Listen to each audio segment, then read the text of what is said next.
Boa noite para você de casa. Patos de Minas não alcança meta de vacinação contra a poliomielite. Árbitro relata em súmula ataque racista de torcedor do Mamoré na partida contra o Araxá. E você vai ver também. Polícia Civil indicia 3 acusados de envolvimento em homicídio.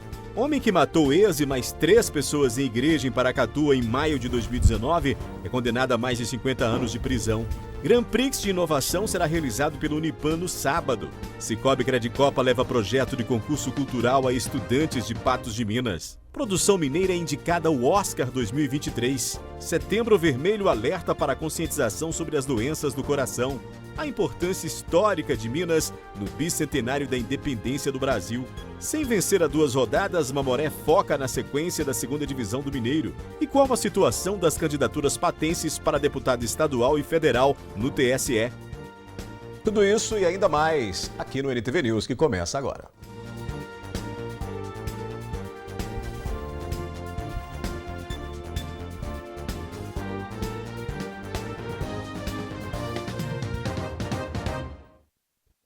Pelo menos 3 pessoas foram indiciadas pela Polícia Civil de Patos de Minas durante as investigações de um homicídio ocorrido no ano de 2016. O crime aconteceu no dia 15 de outubro de 2016. Tiago Augusto de Lima Guimarães, de 28 anos, seguia pela rua São José em uma bicicleta quando 2 homens com os rostos cobertos com camisas saíram do interior de um veículo e efetuaram os diversos disparos. Pelo menos 3 deles atingiram a vítima na cabeça e nas costas. Testemunhas disseram que logo após os tiros, a dupla de criminosos fugiu do local em alta velocidade. Após as investigações, 3 pessoas foram indiciadas, sendo 2 atiradores e um mandante. Naquele momento do crime, que aconteceu em 2016, onde a vítima teve ceifada sua vida com diversos disparos, quando ele se encontrava na rua com um outro colega, nós começamos aquela investigação e demos continuidade a ela, assim como estamos dando continuidade àquelas dos crimes atuais, utilizando aí o projeto Conter H, que é o controle especial de reincidência. Então visualizamos esse delito, focamos nesse delito e conseguimos então identificar com indícios muito claros os 2 autores imediatos que fizeram os disparos de arma de fogo e principalmente o autor mediato, aquele que seria o mandante do crime, o que auxiliou, instigou e induziu os autores imediatos a cometer aquele delito contra a vítima. O indiciamento foi possível após o depoimento de testemunhas. Através de um afinco dos investigadores da Polícia Civil aqui de Patos de Minas e através da oitiva de diversas pessoas, testemunhas e outros indivíduos e a juntada de documentos que provaram de forma cabal na questão do indiciamento, em que o terceiro indivíduo estaria envolvido nesse crime e seria aquele que auxiliou, que foi o mandante desse delito. O crime se deu por desentendimento entre os criminosos e a vítima. A motivação desse crime já se deu também por conta de um problema, de um problema que é existente entre o mandante, juntamente com os atiradores e a vítima, que teria sido aí, eles teriam aí uma discussão e a vítima em momento anterior teria, segundo as informações, teria esse contato de ataque também contra esses autores em momento anterior a esses fatos. O caso segue com pedido de prisão e logo após espera-se que os criminosos sejam levados a júri. Bem, nós já fizemos o relatório, informamos ao Ministério Público, entregamos ao Ministério Público e agora vai ficar a cargo do Poder Judiciário, logicamente, ainda passado pelo crivo do Ministério Público, que vai verificar se existem elementos suficientes para que seja feita a denúncia. Posteriormente, o Poder Judiciário aceita ou não aceita essa denúncia, dando continuidade ao procedimento para que então seja levado isso aí às barras da Justiça, chegando ao final, ao que a gente entende, a possibilidade de ser julgado pelo Tribunal do Júri. O homem que matou a ex-namorada e mais 3 pessoas dentro de uma igreja em Paracatu em maio de 2019 foi condenado a 54 anos e 8 meses de prisão em regime fechado. Hudson Aragão Guimarães foi julgado no Fórum Lafayette, em Belo Horizonte, nesta segunda-feira. A ex-namorada de Hudson, Heloísa Vieira Andrade, de 59 anos, que estava na casa dos familiares do criminoso em Paracatu, foi morta com golpe de canivete no pescoço. Depois do crime, ele foi até a Igreja Batista Shalom. As imagens das câmeras de segurança mostram quando Hudson Aragão Guimarães invadiu o templo e matou mais 2 mulheres e um homem. Ele atirou contra Rosângela Albernaz, de 50 anos, Marilene Marins de Melo Neves, de 38 anos, e Antônio Rama, de 67 anos, pai do pastor Evandro Rama, que conseguiu escapar pulando o muro da igreja e quebrou o pé. No dia do crime, 21 de maio de 2019, Hudson mostrou comportamento agressivo, como contou o delegado responsável pela investigação. Esse indivíduo, Hudson, durante o dia inteiro, teve um comportamento completamente alterado. Inclusive, a família nos relatou que durante a parte da manhã já teria colocado fogo num colchão dentro de casa, estaria com um comportamento bem fora do normal. Em seguida, o pastor nos passou algumas informações que teria havido uma discussão entre ele e o Hudson num grupo de WhatsApp dos fiéis da igreja. E o pastor não teria gostado de algumas postagens, teria o confrontado e inclusive o excluído do grupo. E isso aí gerou com que o Hudson tecesse algumas ameaças contra ele. Inclusive, no momento do culto, o pastor, já com receio dessas ameaças, teria feito o culto às portas fechadas. Então, até que as imagens que foram retratadas da entrada dele, dá para ver que foi uma entrada forçada até o templo da igreja. Na época, o repórter Rafael Ribeiro conversou com moradores de Paracatu que ficaram chocados com tamanha brutalidade. Primeira vez que acontece isso aí, todo mundo tá revoltado aí, né, sobre esses caos aí. Aconteceu aí, né? Achei triste, ficou até tarde, quase nem via carro passar na rua. O povo ficou todo abalado, né? E ficou muito deprimido com a situação, né? Em outros lugares a gente já viu muitas tragédias, mas aqui não. A gente pode dizer que foi um compilado de situações que aconteceram no decorrer do dia desse indivíduo, que ao final, né, no início da noite, culminaram nesse evento tão trágico. Na verdade, ele vai responder pelos 4 homicídios, né, todos eles qualificados, tanto pelo feminicídio, envolvendo a questão da ex-namorada, quanto as qualificadoras de impossibilitar a defesa das vítimas, né, a expor ao perigo comum diversas pessoas que estavam lá, a qualificadora do motivo fútil ou, se for alguma vingança, o motivo torpe. O julgamento de Hudson havia sido marcado para ocorrer em 2021, mas foi suspenso porque o advogado de defesa do assassino conseguiu uma liminar alegando imparcialidade do júri pela repercussão do crime na região. A audiência foi remarcada e realizada nesta segunda-feira no Fórum Lafayette, em Belo Horizonte. Na sentença da juíza Fabiana Cardoso Gomes Ferreira, o júri considerou Hudson culpado pelo crime de feminicídio qualificado da ex-companheira e pelos homicídios qualificados das outras 3 vítimas, e foi condenado a 54 anos e 8 meses de prisão em regime fechado. O advogado de defesa, Rodolfo Ramos Caldeira, disse estar satisfeito e que o julgamento foi justo. A seguir aqui no News, Grand Prix de Inovação será realizado pelo Unipan no próximo sábado. Produção mineira indicada ao Oscar 2023 e Cicobi Credicopa leva projeto de concurso cultural a estudantes de Patos de Minas. O Centro Universitário de Patos de Minas sediará evento de engenharia elétrica no próximo sábado. O primeiro Grand Prix de inovação do curso de Engenharia Elétrica do Centro Universitário de Patos de Minas acontece nesse sábado. Vou conversar com o professor Fábio de Brito Gontijo, que é coordenador do curso de Engenharia Elétrica. Fábio, como que vai funcionar esse evento? Então, o Grand Prix de Inovação, nós fizemos parceria com empresas, né, com a SETA e com instituições de ensino, que é o Senai e o IFTM. Então, o Grand Prix, a SETA vai trazer os problemas e aqui na execução, junto com os alunos de Engenharia Elétrica, os alunos do Senai e os alunos do IFTM, os alunos irão idealizar, prototipar e apresentar para a SETA ao final.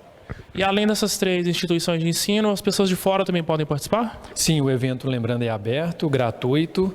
Tá? É só entrar no site unieventos.unipan.edu.br, fazer a inscrição, participar, que vai acontecer no próximo sábado, no dia 10, a partir das 13 horas lá no Oceano. E Fábio, vai ter alguma premiação? Então, a proposta é que os alunos, ao desenvolver as ideias, a SETA vai estar observando. Então, virão todos os gestores da SETA, pessoal da RH, porque a SETA vai fazer, através desse Grêmio de Inovação, um banco, vamos dizer assim, um banco de talentos, né? Então, os alunos estarão sendo observados a todo momento e pode ser que haja algum investimento por parte da SETA. Certo. Muito obrigado, professor. Reforçando aqui o convite do Fábio, as inscrições podem ser feitas no portal Unieventos. Eu sou Caio Machado, com imagens de Gustavo Brito, por jornalismo da NTV. Em continuidade ao concurso cultural de levar o cooperativismo para as escolas, o Sicoob Credicopa apresentou o projeto aos alunos do CAIC. Entre os 650 alunos que participarão do concurso cultural 2022 do Instituto Sicoob, com o tema Cooperar para Transformar, estão os alunos da escola CAIC. O intuito do Sicoob Credicopa, em parceria com o Instituto Sicoob, é realmente fazer com que os alunos entendam um pouco essa realidade. Que, na verdade, eles já vivem isso no dia a dia deles, mas eles vão agora trabalhar para serem premiados dentro do trabalho deles, dentro desse concurso cultural. Então, esse concurso é a 11ª edição que acontece, mas o Sicoob Credicopa é a primeira vez que está acontecendo aqui em Patos de Minas. Então, nós convidamos as escolas e 3 escolas aceitaram o convite aqui em Patos, né, que é o CAIC, o Norma Borges e o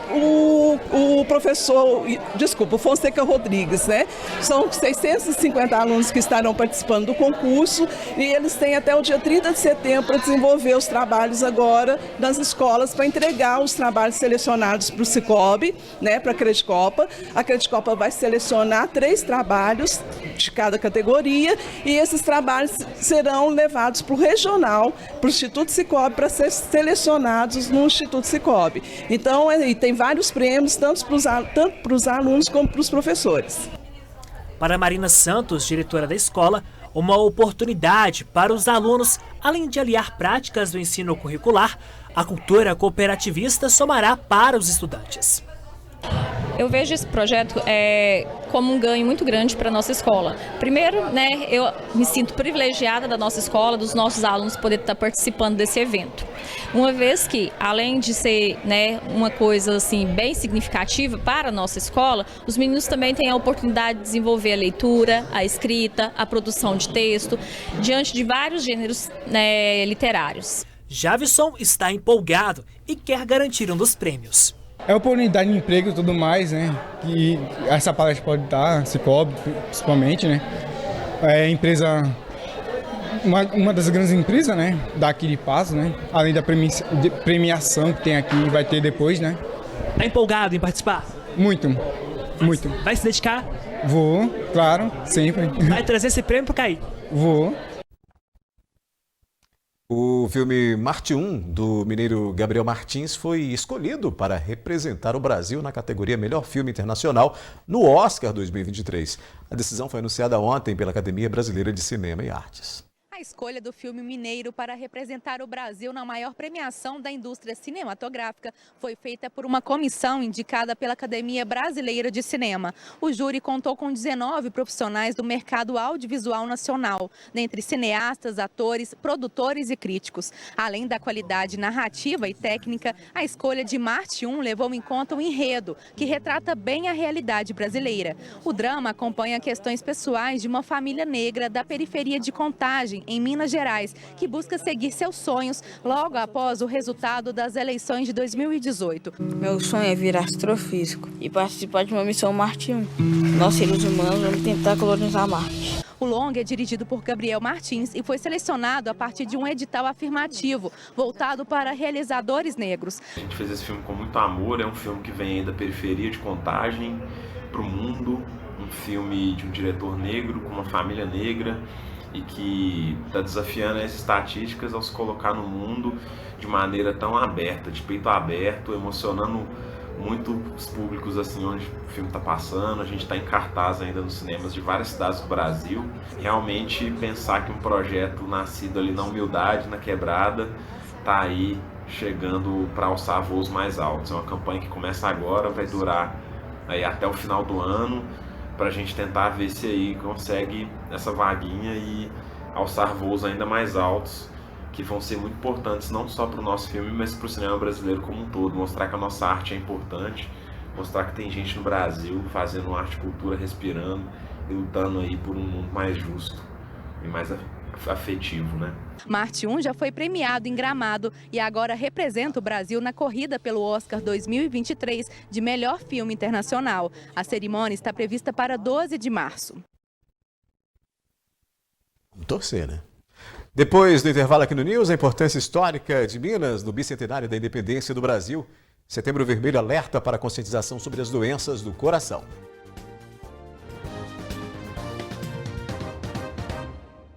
De acordo com a Organização Mundial da Saúde, o número de pessoas que morrem por causa de doenças cardiovasculares mais que triplicou em 20 anos. Setembro é o mês que alerta sobre os cuidados. A cor vermelha que representa o sangue é a mesma utilizada pela campanha Setembro Vermelho em combate a doenças cardiovasculares.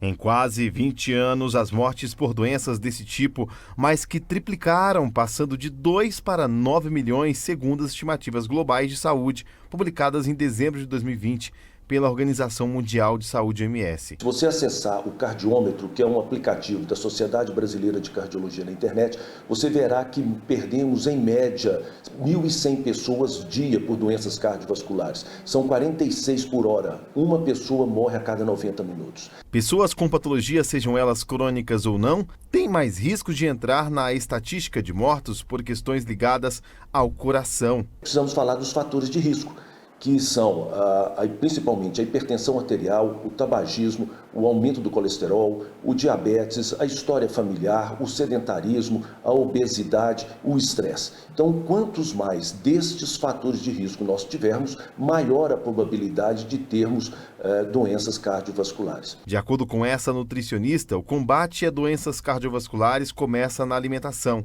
e qualidade de vida. Os hábitos saudáveis, eles estão intimamente ligados, né, com a saúde do nosso coração. Então, dormir certinho, direitinho as horas que precisam, né, o descanso, evitar bebida alcoólica, o uso mesmo do cigarro também é prejudicial, né, ao nosso coração. Esses a gente fala que são os inimigos do coração. Uma coisa que está muito evidente hoje é o estresse, a ansiedade, tudo isso também, né, acarreta ao mal do nosso coração. As principais doenças que podem acometer o coração são pressão alta, hipertensão. Esse tipo de condição cardiovascular se caracteriza pelo elevado nível de pressão arterial, insuficiência cardíaca, ataque cardíaco, infarto, arritmia cardíaca, aneurisma da aorta abdominal, cardiopatia congênita, angina, miocárdio.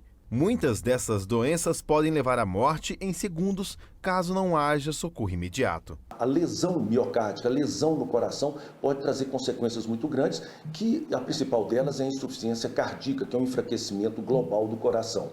E os AVCs, nós temos consciência disso, que uma também não chegada rápida ao hospital para tentarmos desobstruir essas artérias e tentarmos fazer com que essa pessoa não tenha sequelas, e as sequelas principais são principalmente motoras, né? Ficam aquelas pessoas que têm, que nós chamamos de hemiplegia, uma paralisia de uma metade do corpo sem movimentos, ou perda da fala, ou consequências na compreensão da palavra falada. Além de manter um hábito de vida saudável com a prática de atividade física, também é importante se atentar aos alimentos que podem ajudar o coração em seu funcionamento. A banana é muito rica em potássio. O potássio é importante para o nosso coração.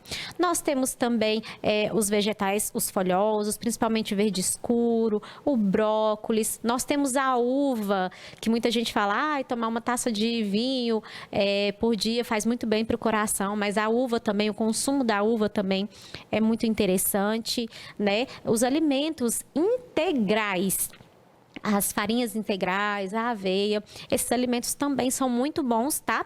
Para a saúde do nosso coração.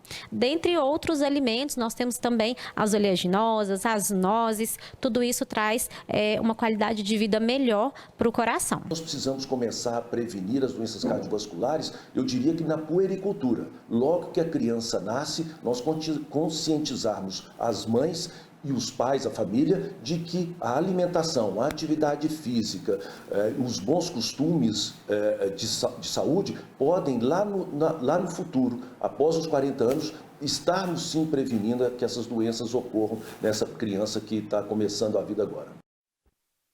Na semana do bicentenário da independência do Brasil, historiadores destacam o quanto Minas Gerais foi importante nos momentos que levaram Dom Pedro a declarar a independência.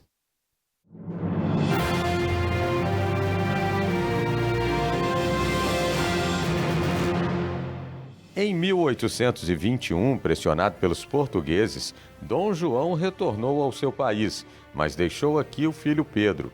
Nas mãos do jovem estaria o nosso futuro e um desafio: separar ou não o Brasil de Portugal.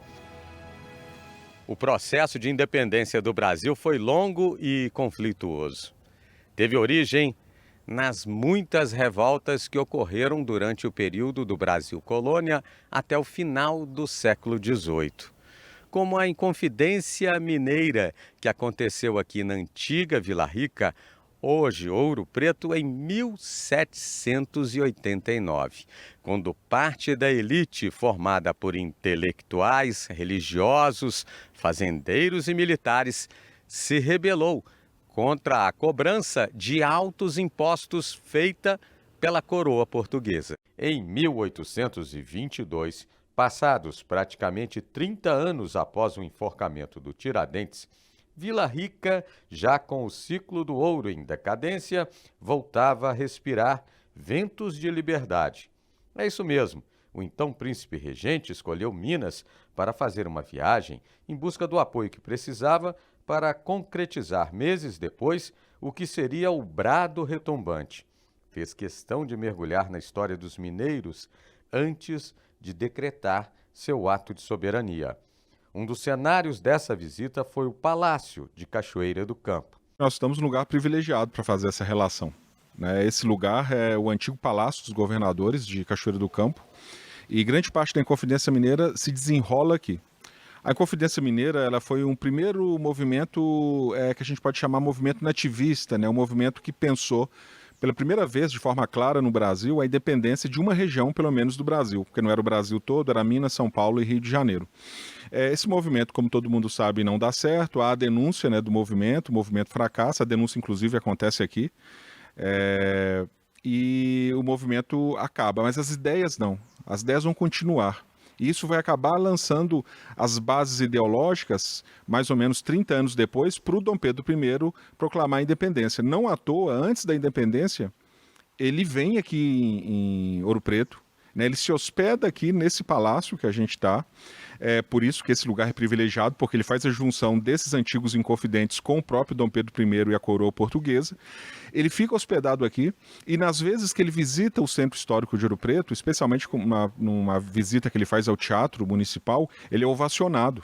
Ele sente que a capitania, que era então a mais populosa de Minas, a mais poderosa, estava do lado dele. Uma visita recheada também de curiosidades históricas, mesmo no momento de intensa instabilidade política. Ele chega aqui, ele tem as reuniões, ele participa desse encontro no Teatro Municipal, que é um momento que a gente acredita que tenha sido decisivo, né, na formação dele, mas ele gostava de festas, a gente tem registro dele frequentando festas, dele frequentando a noite de Ouro Preto, e uma curiosidade, ele adorava fazer caçadas.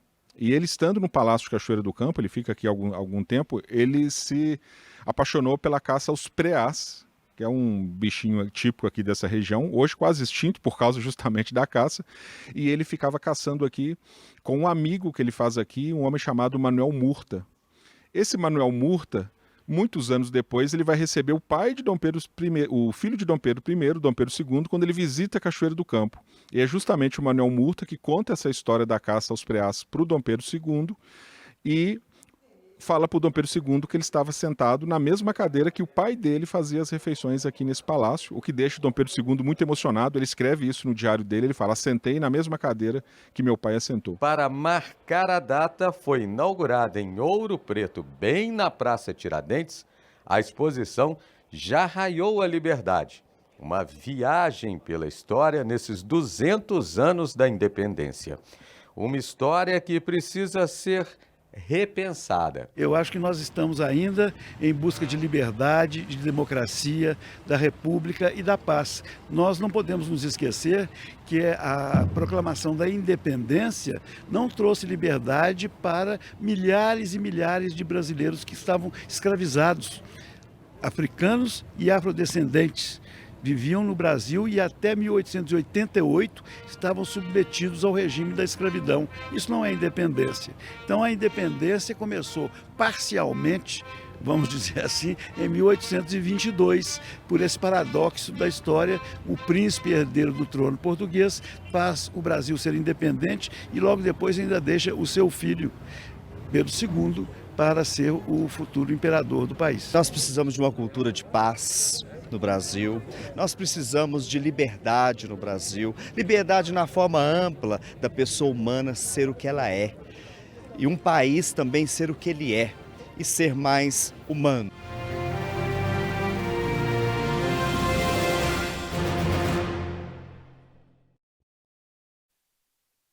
Em instantes aqui no News tem análise da notícia. Sem vencer a 2 rodadas, Mamoré foca na sequência da segunda divisão do Mineiro.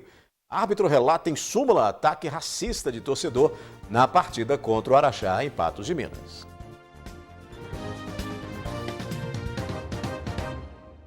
Os jogadores do Mamoré se representaram nesta terça-feira após o empate do fim de semana. Apesar de ainda não ter sido derrotado na segunda divisão do Mineiro, o time, comandado por Paulo César Catanossi, vem de 2 rodadas seguidas sem vitórias. Na visão de Paulo César Catanossi, o time merecia um gol dentro de casa no último sábado. Porém, na visão dos jogadores, o time de Araxá segurou demais a bola para resultar realmente em um empate. A intenção deles deu para ver nitidamente desde o começo que era atrasar o jogo, né? Segurar o jogo pelo fato deles estarem na frente na classificação. Então, eles vieram com esse propósito. A gente sabia que a equipe do Araxá joga no contragolpe, né? Uma equipe que joga fechada para jogar no contra-ataque, então não surgiu tantas oportunidades também, tantas brechas de espaço para os nossos jogadores de frente. Mesmo com o resultado de 0-0 dentro de casa, Catanossi avalia que a partida foi melhor para o Mamoré, com mais chances de gol. A equipe foi para cima, buscou o gol constantemente, tivemos várias oportunidades para fazer o gol. Em contrapartida, a equipe do Araxá não jogou, ficou só se defendendo, não chegou uma bola no nosso gol, não foi uma bola no nosso gol.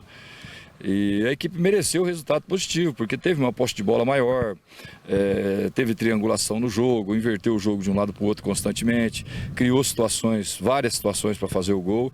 Então, nesse aspecto, a equipe teve melhor. Sobre a gordura reserva, como diz Catanossi, pelo menos dentro de campo e com jogos constantes, o elenco tem queimado muitas calorias.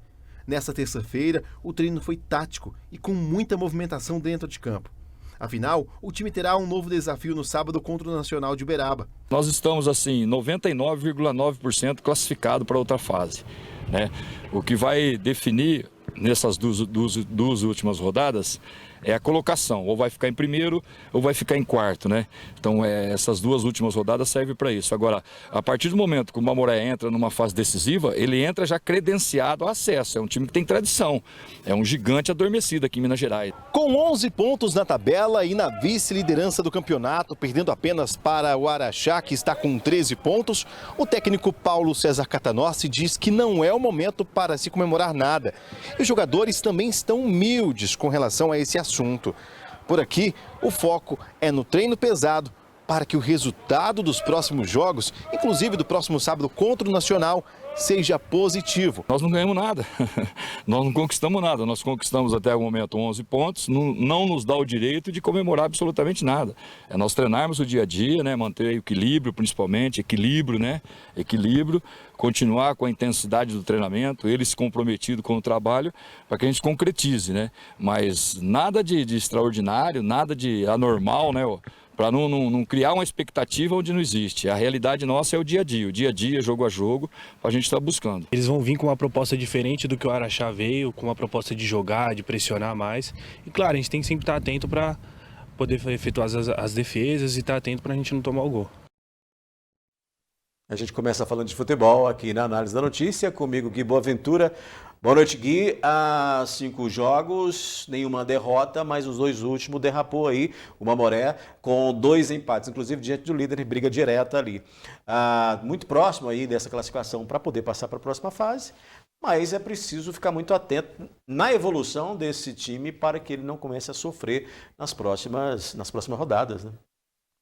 Boa noite, Odaí. Boa noite ao nosso telespectador. Independência ou morte? Independência ou morte. Então é o seguinte, o Mamoré, ele precisa de fazer uma promessa, porque normalmente tem aí a proteção da Nossa Senhora do Bom Princípio. e normalmente não faz aí uma promessa para o Nosso Senhor da Boa Chegada.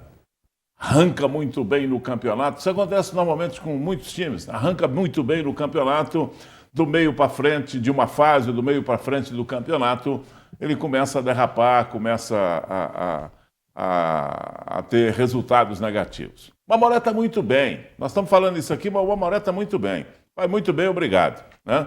Agora, o Mamoré precisa de tomar cuidado, ele já empatou 2 jogos, e esse jogo contra a equipe do Araxá, o empate, não foi nada demais, nada de absurdo. Aí o erro está em empatar com a Inter de Minas, com a Itaúna, que é um dos piores times do campeonato. Esse foi o resultado ruim que o Mamoré... Se o Mamoré ganha lá, e inclusive saiu na frente, né, da Inter de Minas. Então, se ele ganha o jogo lá, traz uma vitória lá de Itaúna, empata o jogo. Aqui estava tudo igual entre Mamoré e Araxá, tá tudo certo. O Araxá é um bom time, né? Demonstrou que é um bom time, já pela sua trajetória nesse campeonato. Se bem que esse grupo de Mamoré e Araxá, esse grupo tem alguns times que estão, em termos de qualidade, um pouco distantes dos demais, principalmente dos primeiros colocados. Agora, não pode perder ponto, né? Essa questão de, mas depois tem uma outra fase, zera tudo, a gente vai para um jogo de confronto direto e etc. Olha, o time tem que convencer. E, acima de tudo, o time tem que se convencer. Se o time tiver confiança, se tudo estiver conspirando a favor, é muito mais fácil, né? Não deixa para aquele sofrimento de última hora. É tão bom fazer como o Cruzeiro está fazendo aí na Série B do Campeonato Brasileiro, né? Tá folgado lá na frente. E aí você pode contar o Cruzeiro, o Grêmio, o Bahia. São times que estão aí com um pé na primeira divisão. São folgados. É bom ser assim. E o Mamoré não pode se descuidar de maneira nenhuma. Nós temos aí mais 2 rodadas. O quinto colocado aí, que é o Serranense, tem 5 pontos, pode chegar a 11 e empatar no número de pontos com o Mamoré. Sim.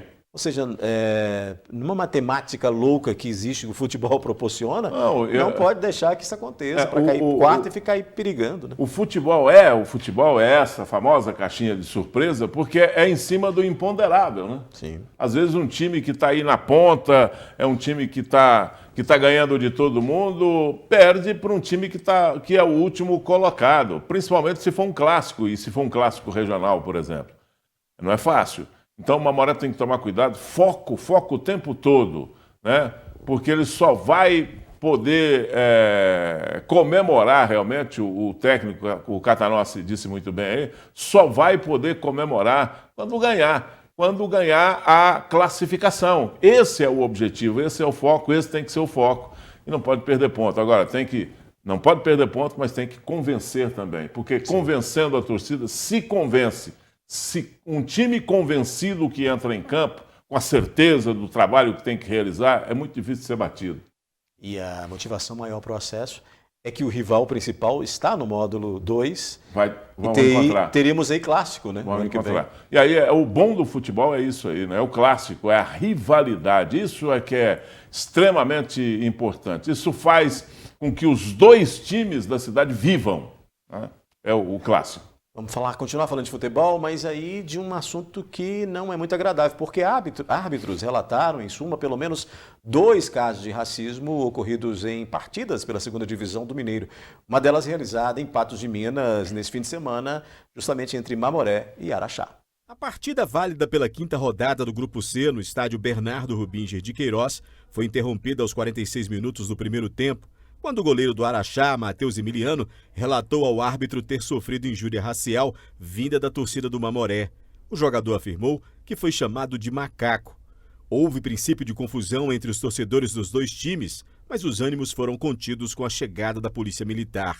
Após 11 minutos de paralisação, o torcedor que teria ofendido o jogador do Araxá foi retirado de campo pelos militares. Pois é, o outro relato de ato de racismo foi registrado no jogo entre Novo Sport e Boston City, em Ipatinga. A Federação Mineira de Futebol informou que os 2 casos foram encaminhados ao TJD de Minas para as medidas cabíveis aí. E o que a gente, justamente, aliás, ninguém quer, ninguém espera, é que num ambiente tão gostoso, tão bacana do futebol, termos esse tipo de situação, né, Gui? Isso não tem nada a ver com futebol, né? Não a gente tem que nada deixar muito claro aí, porque isso não tem nada a ver com futebol e, na minha opinião, isso não tem nada a ver com o Mamoré. Se você pegar toda a diretoria do Mamoré, jogadores, todo mundo que está envolvido ali, ninguém aprova esse tipo de coisa. Ninguém aprova o racismo. Ninguém aprova esse tipo de ofensa. A gente precisa entender que isso precisa acabar no mundo. Por quê? Por que você vai chamar uma outra pessoa, sabe, com uma ofensa tão grande? Por quê? Você está querendo provar o quê? Esse rapaz que foi lá queria provar o quê? Que é melhor do que o outro? Sabe, que é preciso estudar a vida como ela é e estudar biologia, né? Saber o que acontece com você, com o seu corpo, com a sua matéria, para você entender que você não é diferente de ninguém. E o dia que a gente valorizar o ser humano, e isso é uma coisa que não precisa de lei, sabe, Odair? Não precisa de lei, não precisa de regra, não precisa de absolutamente nada. Isso é uma questão sentimental, é uma questão de caráter, sabe? É uma questão de hombridade. A pessoa tem que ter caráter. Né, para não ser tão pequeno, porque quem ofende uma pessoa, buscando ofender a pessoa por causa da cor, do seu biotipo, sabe, opção sexual, não sei nem se é chamado assim hoje mais, opção sexual, porque hoje está tão difícil, e politicamente correto hoje está tão difícil, mas na verdade é o seguinte, as pessoas que fazem isso, porque são pequenos. Sabe, eu acho que quem é ofendido numa situação dessa tem sim que chamar a polícia, ele tem que ser botado para fora. O Mamoré chamou a polícia, botou o cidadão para fora e acredito que o Mamoré não deve ser punido por causa disso de maneira nenhuma. Agora, esse cidadão é pequeno, né? Esse cidadão é minúsculo, esse cidadão ele faz isso porque ele deve ter um baita de um complexo de inferioridade para ficar ofendendo as pessoas desse jeito e achar que com isso ele se engrandece. Muito pelo contrário, ele vai ser cada vez menor. Muito bem, a seguir aqui no News, a baixa procura pela vacina contra a polio em Patos de Minas com cobertura de apenas 53% das crianças. A situação das candidaturas patenses para deputado estadual e federal no TSE. A campanha de vacinação contra a poliomielite foi prorrogada pelo Ministério da Saúde até 30 de setembro, devido à baixa cobertura vacinal. Em Patos de Minas, apenas 53% do público-alvo recebeu imunização contra a doença. Em Patos de Minas, são aproximadamente 6.200 crianças que devem se imunizar contra a poliomielite. Porém, até o momento, 53% do público-alvo recebeu as 2 gotinhas. Situação preocupante no município. Infelizmente, é uma situação muito preocupante, né? A gente está muito aquém do necessário, que a gente precisa vacinar no mínimo 95% dessas crianças. Todas as doenças são preocupantes, mas a polio hoje preocupa imensamente. Há 32 anos o Brasil não tem um caso de polio. Existiam apenas 2 países que tinham o poliovírus selvagem e hoje, desses 2, 5 países já têm esse vírus, inclusive os Estados Unidos. Então, com a baixa cobertura que a gente está e esse vírus nos Estados Unidos, a reintrodução da doença é uma realidade. Um dos piores momentos da vacinação. Há muitos anos não se vê uma baixa adesão dessa forma, né? A gente clama aos pais mesmos que assumam as suas responsabilidades e levem seus filhos. Como a maioria das pessoas nunca viram um caso de pólio, às vezes cai no esquecimento, né? Não vê a necessidade real e a gravidade da doença. Poliomielite, que é a paralisia infantil, ela mata, ela deixa crianças sequeladas, deixa crianças acamadas em cadeiras de rodas, com membros diminuídos. Então, é uma doença extremamente grave e imunoprevenível, né? A única forma de prevenção é a vacinação dos seus filhos com apenas 2 gotinhas. Para alcançar a meta necessária, a vacinação contra a poliomielite e a multivacinação foi prorrogada até o dia 30 deste mês. Foi estendida. Essa campanha foi estendida até o dia 30, vista a baixa cobertura em todas as vacinas. Para ajudar a alavancar os índices, equipes estão indo às creches. Isso, a gente está indo até as creches, pré-escolas, porque essa vacina é até menor de 5 anos. As equipes de unidade de saúde fazem um contato prévio com a escola, é enviado um bilhete onde o pai autoriza ou não a vacinação. Além disso, as vacinas estão disponíveis nas unidades de saúde da família, das 8 às 4 horas da tarde. Todas as unidades básicas de saúde, exceto Várzea, até o momento, estão vacinando de 8 às 16. E é impressionante, que como é que a gente tem, ao longo do tempo, deixado de lado a imunização, a nossa população tem se vacinado menos e correndo o risco de doenças erradicadas que não se vê há muito tempo voltarem, como é o caso da polio, da paralisia infantil, que nas décadas, há algumas décadas, há 3 décadas aí, por exemplo, era algo assim muito terrível, e crianças na cadeira de roda, crianças deformadas, e as pessoas, por questões que a gente acaba não conseguindo entender, estão deixando de levar as crianças para se vacinarem, com o risco da polio voltar. Pois é, eu sempre falo aqui, eu estava fazendo um comentário a respeito disso aqui na televisão e falei o seguinte, que você aí em casa que ainda não vacinou o seu filho, vai para a literatura. Hoje está muito fácil, entra no Google aí, e pesquisa o que é a poliomielite. O que acontece com uma criança acometida pela poliomielite, que hoje está erradicada no Brasil. Nós tivemos um caso, me parece que na Paraíba, já há alguns anos atrás, e tem muitos anos, que foi o último caso que apareceu da poliomielite no Brasil. Nós estamos com isso controlado no Brasil. Agora, existem outros continentes, como o africano, por exemplo, que ainda tem a incidência da polio. Se não vacinar aqui, esse vírus vem de lá para cá com muita facilidade, como veio o vírus, o coronavírus. Como veio para cá, a varíola dos macacos está instalada aqui no Brasil. O Brasil é um país tropical, multirracial, e hoje plenamente integrado nessa globalização, recebe gente do mundo inteiro o tempo todo, e é preciso ter muito cuidado com esse tipo de doença. E aí é uma questão de proteção.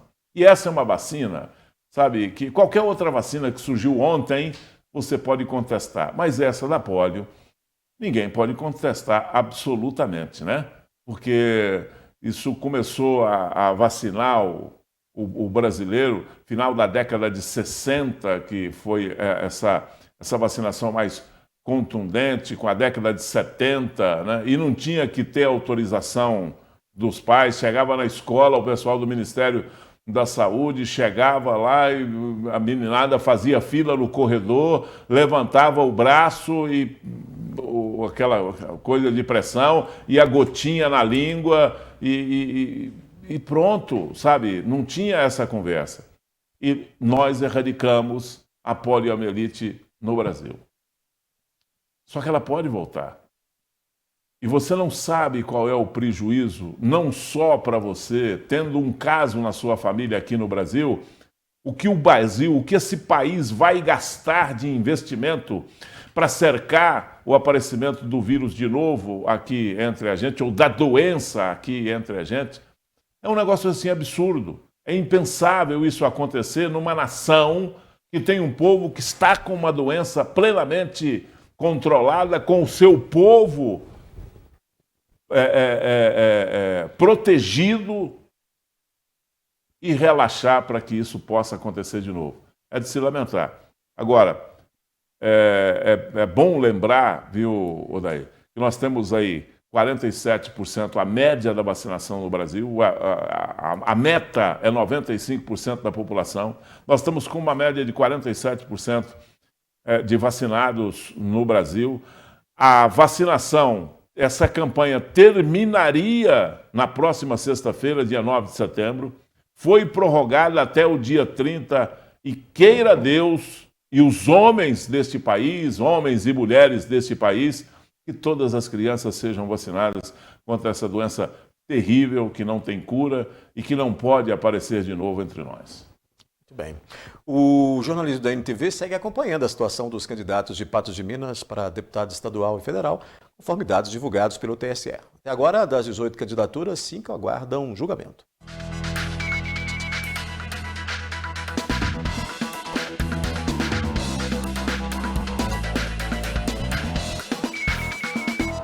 De acordo com a página do Tribunal Superior Eleitoral, os candidatos a deputado federal José Eustáquio, do União, João Batista de Oliveira, do PROS e Anisdei Lima, do PL, tiveram as candidaturas deferidas pelo TSE. O candidato José Eustáquio de Faria Júnior, do Podemos, ainda aguarda julgamento. Para o cargo de deputado estadual, já foram deferidas pelo TSE as candidaturas de Águida Helena Vieira, do PT, Dr. Eli, do PV, José Lucilo da Silva, do PT, Ludmila Fonseca Azevedo Falcão, do Podemos, Marco Aurélio Ferreira Atanásio, do PDT, Marilene Pereira Silva, do PP, Nérditon Geraldo de Souza, do PP, Tiago Queiroz, do PL e Carlúcia Ferreira, do Avante. Ainda aguardam julgamentos os candidatos Belchior Luiz de Brito, do PTB, Brás Paulo de Oliveira Júnior, do PROS, Isaías Martins de Oliveira, do MDB, Rildo Rodrigues do Carmo, do Rede Sustentabilidade e Adrian Paz, do PRTB.